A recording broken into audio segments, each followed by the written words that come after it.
السلام عليكم ورحمة الله وبركاته. أشهد أن لا إله إلا الله وحده لا شريك له وأشهد أن محمدا عبده ورسوله. أما بعد فأعوذ بالله من الشيطان الرجيم.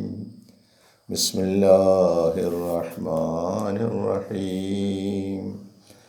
الحمد لله رب العالمين الرحمن الرحيم مالك يوم الدين. إياك نعبد وإياك نستعين.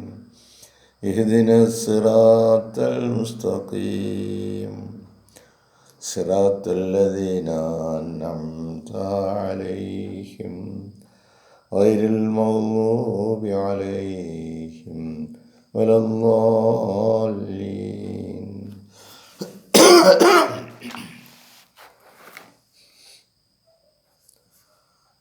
പ്രിയമുള്ള സഹോദരങ്ങളെ, നമ്മുടെ പ്രിയങ്കരായ ഇമാം ഹസ്രത്ത് ഖലീഫത്തുള്ള മുനീർ അഹമ്മദ് അസീം അയ്യദഹുല്ലാഹു തആല ബിൻ നസ്രിൽ അസീസ് നമുക്ക് നൽകുന്ന വിശുദ്ധ ഖുർആൻ വിശദീകരണ പാഠങ്ങളിൽ സൂറ ആൽ ഇംറാനിലെ 185 വചനത്തിൻ്റെ വിശദീകരണത്തിൽ ഹസ്രത്ത് ഖലീഫത്തുള്ള പറയുന്നു, വിശ്വാസികളെയും കപടവിശ്വാസികളെയും തമ്മിലുള്ള കാര്യങ്ങളാണ് ചർച്ച ചെയ്തുകൊണ്ടിരിക്കുന്നത്.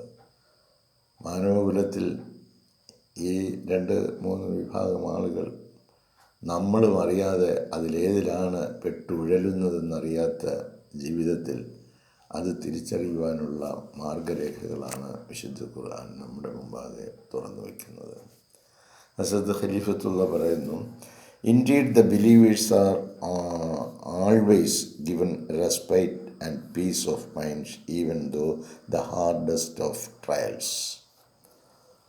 അങ്ങേയറ്റം വളരെ പ്രയാസമേറിയ പരീക്ഷണ സന്ദർഭത്തിൽ പോലും അല്ലാഹു തആല തീർച്ചയായിട്ടും വിശ്വാസികൾക്ക് സ്വസ്ഥതയും സമാധാനവും കൊടുക്കുന്നതാണ്. Respect and piece. അപ്പോൾ നിങ്ങൾ സത്യവിശ്വാസിയാണോ? എത്ര വലിയ പരീക്ഷണങ്ങളെ നേരിടേണ്ടി വന്നാലും അത്തരം സന്ദർഭങ്ങളിലും അല്ലാഹു തആല അവർക്ക് സ്വസ്ഥതയും സമാധാനവും മനസ്സമാധാനവും പ്രദാനം ചെയ്യുന്നതാണ്. ആസ് ഫോർ ദ ഹിപ്പോക്രൈറ്റ്സ്, ഇനി കപടവിശ്വാസികളുടെ കാര്യം നോക്കിയാൽ, they are not only made to feel insecure.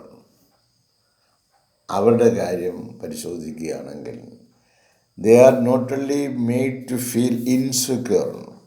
അവർ എപ്പോഴും അരക്ഷിതാവസ്ഥയിലായിരിക്കും. ഒരു സുരക്ഷിതത്വ ബോധം ഇല്ലാത്ത ഒരു നിലയിലായിരിക്കും അവർ.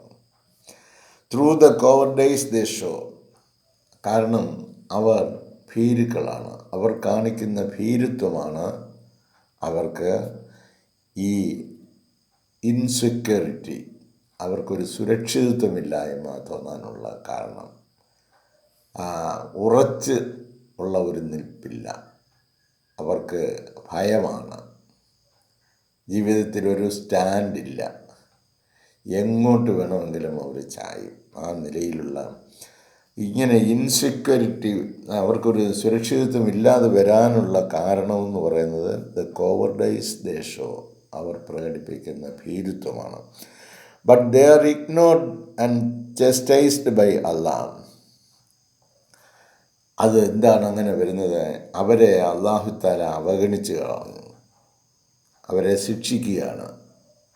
അവർ ശരിയായ നിലയിൽ ചെയ്യാത്തത് കൊണ്ട് അല്ലാഹു തആല അവരെ അവഗണിക്കുകയും അവരെ ശിക്ഷിക്കുകയാണ്. അതുകൊണ്ടാണ് അവർക്ക് ഈ അരക്ഷിതാവസ്ഥാബോധം ഉണ്ടാകുന്നത്.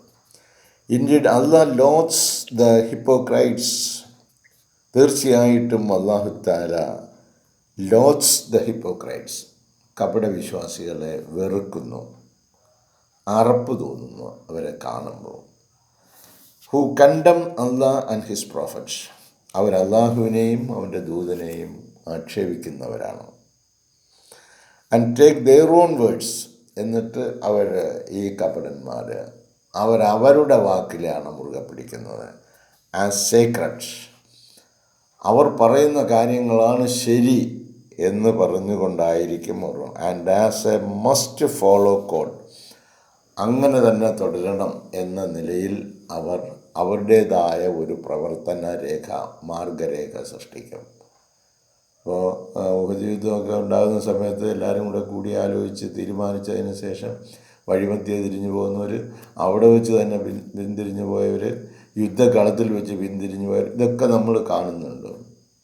അപ്പോൾ ഇതൊക്കെ അവരുടേതായ ഒരു നിയമസംഹിത അവരുണ്ടാക്കുകയാണ്. അവർക്ക് അല്ലാഹുവിൻ്റെ വാക്കെന്നോ പ്രവാചകൻ്റെ വാക്കെന്നോ അതിന് പ്രാമുഖ്യം കൊടുക്കേണ്ടതാണെന്നോ ഒന്നും ഇല്ല.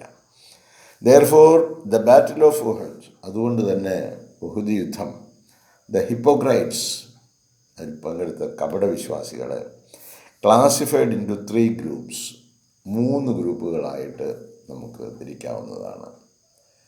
ഉഹുദ് യുദ്ധവേളയിൽ പങ്കെടുത്ത ആ സന്ദർഭത്തിലുണ്ടായ സംഭവങ്ങളെ നമ്മൾ വിശദമായി ചിന്തിക്കുകയാണെങ്കിൽ ആ പങ്കെടുത്ത ഈ കപടന്മാരായ ആളുകളെ 3 ഗ്രൂപ്പുകളായിട്ട് തിരിക്കാം. Where the ones to have, അതിലെ ഒന്നാമത്തെ one left behind in Medina fearing death in the battle field. യുദ്ധത്തിൽ പോയാൽ മരണപ്പെടുമെന്ന് ഭയന്നുകൊണ്ട് മദീനയിൽ തന്നെ അവർ നിന്നു.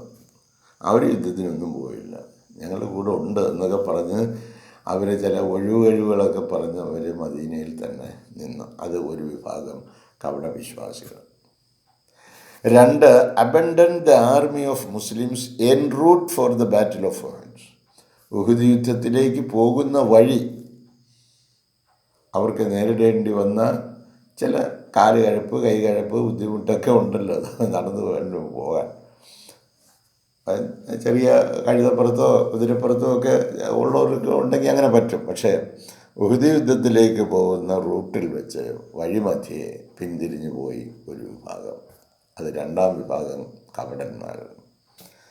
3, and turn back on the heels upon the attack of the enemy. ശത്രുക്കൾ ആക്രമിക്കാൻ തുടങ്ങപ്പോൾ അവർ പിന്തിരിഞ്ഞ് ഓടി. And disregarding the call of the prophet of Allah. അള്ളാഹുവിൻ്റെ ദൂതൻ്റെ വിളിക്ക് അവർ ഉത്തരം നൽകുന്നതിന് പകരം നിങ്ങൾ ആരും പോകരുത്, യുദ്ധക്കളം വിട്ട് പോകരുത് എന്ന് പറഞ്ഞപ്പോൾ അവർ യുദ്ധക്കളം വിട്ട് ഓടിപ്പോവുകയാണ് ചെയ്തത്. ഇങ്ങനെ 3 വിഭാഗം ആളുകൾ.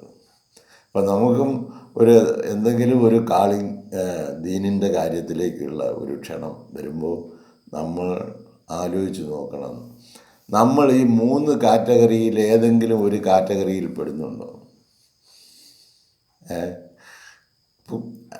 പ്രവാചകനോടൊപ്പം പങ്കെടുത്ത് എന്തൊക്കെ അള്ളാഹുവും അവൻ്റെ ദൂതനും പറഞ്ഞുവോ അതുപോലെ സ്വീകരിച്ച വളരെ ന്യൂനപക്ഷമായ ആളുകളും അതിലുണ്ട്.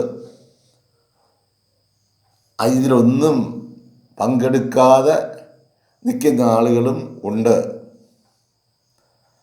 പിന്നെ വന്നിട്ട് അത് പൂർത്തിയാകുന്നതിന് മുമ്പ് തിരിച്ചു പോകുന്നവരും ഉണ്ട്. ഇനി അങ്ങനെ പോകരുത് എന്ന് പറഞ്ഞാൽ അതവർ കേൾക്കത്തില്ല. അപ്പോൾ ഇങ്ങനെയൊക്കെ ഉള്ള അനുഭവങ്ങൾ ഇസ്ലാമിൻ്റെ ആദിമഘട്ടത്തിൽ ഉണ്ടായിട്ടുണ്ട്. ഇത് ഓരോ നൂറ്റാണ്ടിലും അല്ലാഹു തആല ഇത് പഠിപ്പിക്കാനും ഓർമ്മപ്പെടുത്താനുമായി ആളിനെ വിടുമ്പോൾ ഇതെല്ലാം നമുക്കുള്ള ബാറ്റിലുകളാണ് ഈ വർഷാവർഷങ്ങളിലുള്ള ഈ യോഗങ്ങൾ എന്നൊക്കെ ചിലപ്പോൾ പറയുന്നത്. ഇപ്പോൾ അതിന് പോലും വല്ല ശരീരത്തിനോ മറ്റോ വല്ല ദോഷവും വരുന്ന വല്ലതും ആണോ? ഇവിടെ മരിക്കുകയോ വല്ലതും വേണ്ടി വരുന്നോ? ഒന്നുമില്ല. ഈ കണക്കിന് അങ്ങനെ ഒന്നും ഇല്ലാത്തതായിട്ട് ഇങ്ങനെ അല്ലെങ്കിൽ എന്തായിരിക്കും നമ്മുടെ അവസ്ഥ എന്ന് നമ്മൾ ഓരോരുത്തരും ആത്മപരിശോധന നടത്തി നോക്കണം. ഓരോരോ ഒഴിവുകൾ ഓരോരുത്തർക്കും പറയാനുണ്ടാവും. അവരുടെ സങ്കടങ്ങൾ, ബുദ്ധിമുട്ടുകൾ, പ്രയാസങ്ങൾ. ഇത്തരത്തിലുള്ള ദൈവിക മാർഗത്തിൽ ഇറങ്ങുന്നതിന് വേണ്ടിയുള്ള ഒരു ക്ഷണം നടത്തപ്പെടുമ്പോഴാണ് അവരുടെ മുമ്പിലുള്ള ഈ 100 പ്രശ്നങ്ങൾ അവരെ അലട്ടുന്നതും അതിൽ നിന്ന് അവരെ പിന്തിരിപ്പിക്കുന്നതും. ഹസരത്ത് ഖലീഫത്തുള്ള തുടർന്ന് പറയുന്നു, but if these people change there condition, ഇനി ഈ ആളുകൾ, ഇപ്പം നമ്മൾ ഈ 3 വിഭാഗങ്ങളിൽ ഏതെങ്കിലുമൊക്കെ പെട്ടുപോകാം. അപ്പോൾ but if these people change there condition, എന്നാൽ ഇവരുടെ ഈ മനോനില അവർ മാറ്റുകയാണെങ്കിൽ, ആൻഡ് റിപ്പൻറ്റ്, അവർ പശ്ചാത്തപിക്കുകയും ചെയ്യുകയാണെങ്കിൽ, ദെയർഫോർ, അപ്പോൾ അല്ലാഹ് ഫർഗീവ്സ് ദം, അല്ലാഹു തആല അവർക്ക് മാപ്പ് ചെയ്യും. കാരണം അവൻ അത്രത്തോളം കാരുണ്യമാണ്. അല്ലാഹ് ഇങ്ങനെയൊക്കെ ഞങ്ങളുടെ ദൗർബല്യം കൊണ്ട് പറ്റിപ്പോയി, ഞങ്ങളെ നീ ശിക്ഷിക്കരുത്, നീ ഞങ്ങൾക്ക് മാപ്പ് തരണേ എന്ന് പറഞ്ഞ് അവരുടെ ഈ മനോഭാവത്തിന് മാറ്റം വരുത്തി നല്ല വിശ്വാസികൾ കാണിക്കുന്ന പട്ടികയിലേക്ക് അവർക്ക് കയറിപ്പോകാനുള്ള വഴികളും അല്ലാഹു തുറന്നു വച്ചിരിക്കുകയാണ്. But here accusations have been levelled. ഇവിടെ ഇപ്പം കുറ്റം ചുമത്തപ്പെട്ടിരിക്കുന്നത് ഓൺ ദ പ്രോഫറ്റ്, പ്രവാചകൻ്റെ മേലാണ്. അവർ of Allah, on the prophet of Allah, that so many deaths would have been avoided. ഈ കപടവിശ്വാസികൾ പറയുന്നത് ഉഹുദ് യുദ്ധത്തിൽ വെച്ച് നടന്ന അനേകം കൊലകൾ, ആ മരണങ്ങൾ, അത് സംഭവിക്കാതിരിക്കുമായിരുന്നു, അത് വുഡ് ഹാവ് ബീൻ അവോയ്ഡഡ്, ഒഴിവാക്കാമായിരുന്നു, had he listen to these hypocrites. ഈ കപടവിശ്വാസികൾ പറയുന്നത് പോലെ ചെയ്തിരുന്നെങ്കിൽ, പ്രവാചകൻ അത് അനുസരിച്ചിരുന്നു എങ്കിൽ ഇത്രയും ആളുകളെ കൊലയ്ക്ക് കൊടുക്കേണ്ടി വരില്ലായിരുന്നു. ഇതാണ് അവർ പറഞ്ഞത്. നമുക്കറിയാമല്ല, നമ്മുടെ വാചകമടി സംഘം, അവരൊക്കെ ഇങ്ങനെ വാചകമടിച്ചുകൊണ്ടിരിക്കുന്ന ആളുകളായിരുന്നു. അങ്ങനെ നബിയുടെ കൂടെ ഉണ്ടായിരുന്നു. വാചകമടി സംഘം എന്നാണ് പറയുന്നത്. But Allah commands his messenger, എന്നാൽ അല്ലാഹു തആല അവൻ്റെ ദൂതനോട് കൽപ്പിക്കുന്നത് എന്താണ്? To give them a fitting reply, യവന്മാർക്ക് ഉചിതമായ ഒരു മറുപടി കൊടുക്കുക. പ്രവാചകനെയും അള്ളാഹുവിനെയും പഠിപ്പിക്കാൻ വേണ്ടി ഇറങ്ങിത്തിരിച്ച കപടന്മാരും അതിനകത്തുണ്ട്. അള്ളാഹു അങ്ങനല്ല, പ്രവാചകൻ ഇങ്ങനല്ല ചെയ്യേണ്ടിയിരുന്നത്, ഇങ്ങനെ ആയിരുന്നു ചെയ്യേണ്ടത് എന്ന് പറയുന്ന ആളുകളും ആ കൂട്ടത്തിലുണ്ടായിരുന്നു. അപ്പോൾ very often these people do not vomit all their hatred before the prophet. മിക്കപ്പോഴും അവരുടെ ഒരു പ്രത്യേകത നോക്കിക്കോണം കേട്ടോ. These people do not vomit, ഈ ആളുകൾ ഛർദ്ദിക്കത്തില്ല എന്ന് പറഞ്ഞാൽ പറയത്തില്ല. ആൾ ദെയർ ഹേറ്റഡ്, അവരുടെ വെറുപ്പുകൾ അവർ ഉള്ളിൽ വെച്ചിരിക്കുകയാണ്. ബിഫോർ ദ പ്രോഫറ്റ് ഓഫ് അള്ളാഹിൻ്റെ പ്രവാചകൻ്റെ മുമ്പിൽ അവരുടെ എല്ലാ ശത്രുതയും അവർ പുറത്തെടുത്തിട്ടില്ല. ഇങ്ങനെ ഞങ്ങൾ പറഞ്ഞ പോലെ കേട്ടിരുന്നെങ്കിൽ ഇത്രയും ആളുകളെ കൊലയ്ക്ക് കൊടുക്കേണ്ടി വരില്ലായിരുന്നു എന്നൊക്കെ പറഞ്ഞത് വളരെ കുറച്ചാണ്.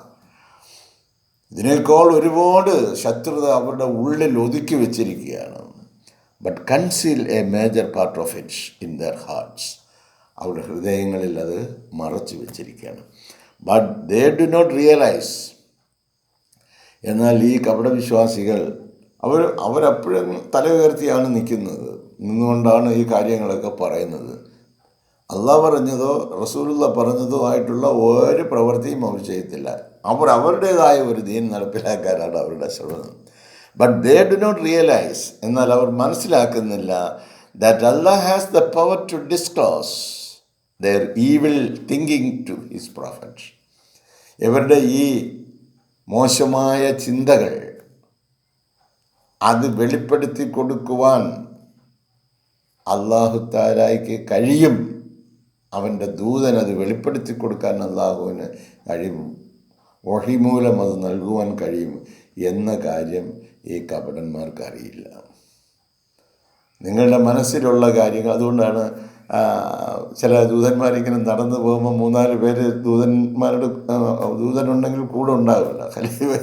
ഖലീഫത്തുള്ള ആയും സംഘവുമായിട്ട് ഇങ്ങനെ നടന്നു പോകുന്ന ഒരു സന്ദർഭത്തിൽ അതിൽ പങ്കെടുത്ത ഒരു സഹാബി നടന്ന ഒരു സംഭവം. അപ്പോൾ 3-4 പേര് നടന്നു പോവാണ്. അപ്പോൾ ഒരാൾ വളരെ വാചാലമായി സംസാരിക്കുന്നു ആ കൂട്ടത്തിൽ. അപ്പോൾ അല്ലാഹു തആല ഒരു വഹി ഖലീഫത്തുള്ളാഹിക്ക് കൊടുക്കുന്നു. മൊഹീദ്ദീൻ ഷെയ്ഖിന് കൊടുക്കുന്നു. കണ്ടവൻ ഈ പറയുന്നത് കള്ളമാണെന്ന് അള്ളാഹു തആല എന്നെ ഇപ്പോൾ അറിയിച്ചത്. അപ്പോൾ ഇത് നമ്മുടെ ഉള്ളിലിരിക്കുന്ന പല വികാരങ്ങളും അറിയിച്ചു കൊടുക്കുവാൻ ഉദ്ദേശിക്കുന്നുവെങ്കിൽ അള്ളാഹു തആലയ്ക്ക് അതിന് കഴിവുണ്ട്. ആ കാര്യം ഈ കപടന്മാർക്ക് അറിയില്ല. അതുകൊണ്ട് കപട വിശ്വാസ പട്ടികയിൽ അകപ്പെട്ടു പോകാതിരിക്കുവാൻ ഈ ഖുർആനിക വചനങ്ങൾ വായിക്കുമ്പോൾ നമ്മൾ സത്യവിശ്വാസ പട്ടികയിലാകുവാനും ഈ 3 വിഭാഗത്തിൽപ്പെടുന്ന ഒന്നിലും പെട്ടുപോകാതിരിക്കുവാനും അവസാനം പിന്നെ പ്രവാചകന് തന്നെ മാർഗനിർദ്ദേശം കൊടുക്കുന്നവരായി മാറാനും നമുക്ക് തയ്യാറാകുകയാണെങ്കിൽ നമ്മൾ ഈ ഗണത്തിൽ എവിടെയോ അകപ്പെട്ടു പോയിരിക്കുകയാണ് എന്ന തിരിച്ചറിവുണ്ടാകുന്നതിന് ഈ വചനം നമ്മെ ഓരോരുത്തരെയും പ്രാപ്തമാക്കട്ടെ. ബാക്കി വിശദീകരണങ്ങളുണ്ട്. ഇൻഷാ അല്ലാഹ് അള്ളാഹു തൗഫീഖ് ചെയ്യുകയാണെങ്കിൽ അടുത്ത ദിവസം ബാക്കി വിശദീകരണങ്ങളുമായി നമുക്ക് ബന്ധപ്പെടാവുന്നതാണ്. പങ്കെടുത്ത നിങ്ങൾക്ക് എല്ലാവർക്കും പ്രത്യേകമായ അനുഗ്രഹങ്ങൾ അല്ലാഹു തആല നൽകട്ടെ എന്ന് പ്രാർത്ഥിക്കുന്നു. ജസാക്കുമുല്ലാഹി ഖൈറൻ ജസാ. അസ്സലാമു അലൈക്കും വറഹ്മത്തുള്ളാഹി വബറകാതുഹു.